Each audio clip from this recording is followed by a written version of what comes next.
How to switch between iMessage and text message on iPhone. Hey everyone, welcome back to the channel. In today's video I'll guide you on how you can switch between iMessage and text message on your iPhone, so make sure to watch the video till the very end. If you want to switch between iMessage and text messages on your iPhone, it's actually quite simple to do so.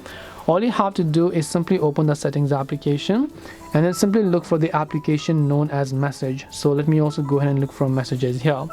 Once you look for messages, here you can see iMessages. So if you want to switch to normal message, turn off the toggle. If you want to switch to message, just turn on the toggle, and then you'll be able to switch between iMessage and text messages on your iPhone.